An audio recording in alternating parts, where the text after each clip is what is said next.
మార్చిలో తిరుమల వెళ్ళే వారికి ముఖ్యమైన అప్డేట్, కొన్ని సేవలు రద్దవుతున్నాయి. ఎందుకు ఏంటి ఫుల్ డీటెయిల్స్ తీసుకుందాం. ఈ వీడియో చివరి వరకు చూడండి. ఒక లైక్ చేసి ఈ వీడియోని షేర్ చేయడం మర్చిపోవద్దు. మీకు ఏమైనా డౌట్స్ ఉంటే కింద కామెంట్స్ రూపంలో తప్పకుండా తెలియచేయండి. తిరుమల శ్రీ వెంకటేశ్వర స్వామి వారి ఆలయంలో మార్చి 19వ తారీఖున ఉగాది ఆస్థానాన్ని పురస్కరించుకొని మార్చి 17వ తేదీని మంగళవారం నాడు కోయిర్ ఆళ్వార్ తిరుమంజనం అయితే జరగబోతుందన్నమాట.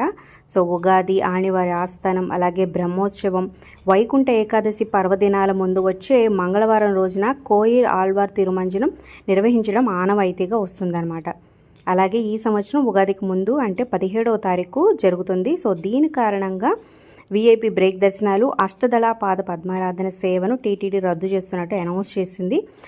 అలాగే మార్చి 16వ తేదీన ప్రోటోకాల్ ప్రముఖులకు మినహా వీఐపీ బ్రేక్ దర్శనాలకు సిఫార్సు లేఖలు స్వీకరించబడవని కూడా తెలియజేసింది అనమాట. అదేవిధంగా మార్చి 19వ తేదీ ఉగాది రోజున ప్రోటోకాల్ ప్రముఖులకు మినహా వీఐపీ బ్రేక్ దర్శనాలను రద్దు చేయడం అయిందని చెప్పింది. అంటే దానికి ముందు రోజు 18వ తారీఖు కూడా వీఐపీ బ్రేక్ దర్శనాలు సిఫార్సు లేఖలు తీసుకోరనమాట.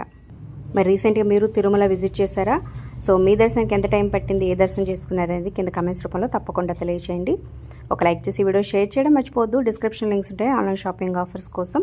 టెలిగ్రామ్ గ్రూప్లో జాయిన్ అయితే ఎప్పటికప్పుడు అప్డేట్స్ వస్తూ ఉంటాయి అనమాట. విత్ డిస్కౌంట్ మీరు కావాల్సినప్పుడు పర్చేజ్ చేయొచ్చు. ఒకసారి చెక్ చేయండి. ఓం నమో వెంకటేశాయ.